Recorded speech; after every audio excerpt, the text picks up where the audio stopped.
ಎಲ್ಲರಿಗೂ ನಮಸ್ಕಾರ. ನಾನು ನಿಮ್ಮ ಚೆನ್ನ. ಈ ಒಂದು ವಿಡಿಯೋದಲ್ಲಿ ಅಂಬೇಡ್ಕರ್ ಜಯಂತಿಯ ಶಿಕ್ಷಕರಿಗೊಂದು ಅತ್ಯುತ್ತಮ ಭಾಷಣ ನೋಡ್ತೋಣ.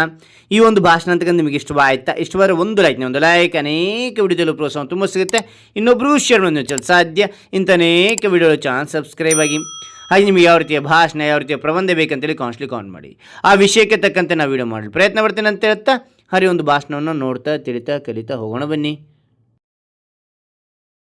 ಈ ಸುಂದರ ಸಭೆಯಲ್ಲಿ ಆಸೀನರಾಗಿರುವ ಮುಖ್ಯ ಅತಿಥಿಗಳೇ, ಮುಖ್ಯೋಪಾಧ್ಯಾಯರೇ, ಎಲ್ಲ ಶಿಕ್ಷಕರ ಬಳಗವೇ ಹಾಗೂ ನಲ್ಮೆಯ ವಿದ್ಯಾರ್ಥಿಗಳೇ, ಎಲ್ಲರಿಗೂ ನನ್ನ ಪ್ರೀತಿಯ ನಮಸ್ಕಾರಗಳು. ಇಂದು ನಾವು ಎಲ್ಲರೂ ಒಟ್ಟಾಗಿ ಆಚರಿಸುತ್ತಿರುವುದು doctor B R. Ambedkar Jayanti. April 14ರಂದು ಜನಿಸಿದ ಈ ಮಹಾನ್ ವ್ಯಕ್ತಿಯನ್ನು ನಾವು ಬಾಬಾ ಸಾಹೇಬ್ ಎಂದು ಪ್ರೀತಿಯಿಂದ ಕರೆಯುತ್ತೇವೆ. ಅವರು ನಮ್ಮ ಭಾರತದ ಸಂವಿಧಾನ ಶಿಲ್ಪಿ ಎಂದು ಪ್ರಸಿದ್ಧರು. ಅಂಬೇಡ್ಕರ್ ಅವರು 1891ರಲ್ಲಿ ಒಂದು ಸಾಮಾನ್ಯ ಕುಟುಂಬದಲ್ಲಿ ಜನಿಸಿದರು. ಅವರ ಜೀವನದಲ್ಲಿ ಬಹಳ ಕಷ್ಟಗಳಿದ್ದವು. ಶಾಲೆಯಲ್ಲಿ ಅವರನ್ನು ಬೇರೆಯವರಂತೆ ಕಾಣದೆ ಅಸ್ಪೃಶ್ಯತೆಯ ಕಷ್ಟಗಳನ್ನು ಅನುಭವಿಸಿದರು. ಆದರೂ ಅವರು ಹಿಂಜರಿಯಲಿಲ್ಲ. ತುಂಬಾ ಕಷ್ಟಪಟ್ಟು ಓದಿ ವಿದ್ಯಾಭ್ಯಾಸ ಮಾಡಿ ಲಂಡನ್ ಮತ್ತು ಅಮೆರಿಕಾದಲ್ಲಿ ಡಾಕ್ಟರೇಟ್ ಪಡೆದರು. ಅವರು ತುಂಬಾ ದೊಡ್ಡ ವಕೀಲರು, ಚಿಂತಕರೂ ಆಗಿದ್ದರು. ಅಂಬೇಡ್ಕರ್ ಅವರ ದೊಡ್ಡ ಕೊಡುಗೆ ಏನೆಂದರೆ ಎಲ್ಲರಿಗೂ ಸಮಾನತೆ. ಅವರು ಅಸ್ಪೃಶ್ಯತೆಯ ವಿರುದ್ಧ ಹೋರಾಡಿದರು. ಎಲ್ಲ ಮನುಷ್ಯರು ಸಮಾನರು ಎಂದು ಹೇಳಿದರು. ಅವರೇ ನಮ್ಮ ಭಾರತದ ಸಂವಿಧಾನವನ್ನು ರಚಿಸಿದರು. ಆ ಸಂವಿಧಾನದಲ್ಲಿ ಎಲ್ಲರಿಗೂ ಸಮಾನ ಹಕ್ಕುಗಳು, ಸ್ವಾತಂತ್ರ್ಯ, ಸಮಾನತೆ ಮತ್ತು ಸಾಮಾಜಿಕ ನ್ಯಾಯವನ್ನು ಕೊಟ್ಟಿದ್ದಾರೆ.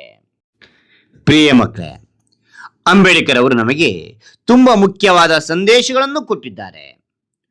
ಶಿಕ್ಷಣ ಪಡೆಯಿರಿ. ಶಿಕ್ಷಣವೇ ನಮ್ಮ ಜೀವನವನ್ನು ಬದಲಾಯಿಸುತ್ತದೆ. ಸಮಾನತೆಯನ್ನು ಕಾಯ್ದುಕೊಳ್ಳಿ.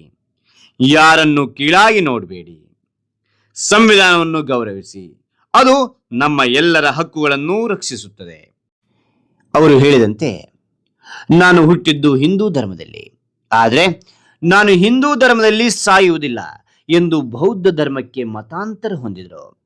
ಅವರು ಸಮಾಜದಲ್ಲಿ ಬದಲಾವಣೆ ತರಲು ತಮ್ಮ ಇಡೀ ಜೀವವನ್ನೇ ಮುಡಿಪಾಗಿಟ್ಟರು. ಮಕ್ಕಳೇ, ನೀವು ಈಗ ಶಾಲೆಯಲ್ಲಿ ಓದುತ್ತಿದ್ದೀರಿ. ಅಂಬೇಡ್ಕರ್ ಅವರಂತೆ ಕಷ್ಟಪಟ್ಟು ಓದಿ ದೊಡ್ಡ ದೊಡ್ಡ ಕನಸುಗಳನ್ನು ಕಾಣಿ. ಅಂಬೇಡ್ಕರ್ ಅವರ ಜಯಂತಿ ಈ ಸುದಿನದಲ್ಲಿ ನಾವೆಲ್ಲರೂ ಒಂದು ಮಹತ್ವದ ಪ್ರತಿಜ್ಞೆ ಮಾಡೋಣ. ನಾವು ಸಮಾನತೆಯ ಕಾಯ್ದುಕೊಳ್ಳಬೇಕು, ಶಿಕ್ಷಣವನ್ನು ಪ್ರೀತಿಸಬೇಕು ಮತ್ತು ನಮ್ಮ ಸಂವಿಧಾನವನ್ನು ಗೌರವಿಸಬೇಕು. ಇವು ನಮ್ಮ ದೇಶವನ್ನು ಉನ್ನತ ಮಟ್ಟಕ್ಕೆ ಕೊಂಡೊಯ್ಯುವ ಮೌಲ್ಯಗಳಾಗಿವೆ. ಕೊನೆಯಲ್ಲಿ ನಾವು ಎಲ್ಲರೂ ಒಂದಾಗಿ ಘೋಷಣೆ ಕೂಗೋಣ. ಜೈ ಭೀಮ್, ಜೈ ಅಂಬೇಡ್ಕರ್, ಭಾರತ್ ಮಾತಾ ಕಿ ಜೈ, ಭಾರತ್ ಮಾತಾ ಕಿ ಜೈ. ಹಾಗಾದ್ರೆ ಈ ಎಲ್ಲ ಭಾಷಣ ಅಂತಕ್ಕಂಥ ಇಷ್ಟವಾಯ್ತಾ? ಇಷ್ಟವಾದ್ರೆ ಒಂದು ಲೈಕ್ ಅನೇಕ ವಿಡಿಯೋದಲ್ಲಿ ಪ್ರೋತ್ಸಾಹ ತುಂಬ ಸಿಗುತ್ತೆ.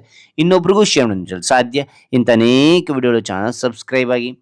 ಮತ್ತೊಂದು ಹೊಸ ವಿಷಯದೊಂದಿಗೆ ಮತ್ತೊಂದು ಹೊಸ ವಿಡಿಯೋದಿಂದ ಭೇಟಿ ಆಗ್ತೇನೆ. Thank you for watching. Bye ಮಕ್ಕಳೇ.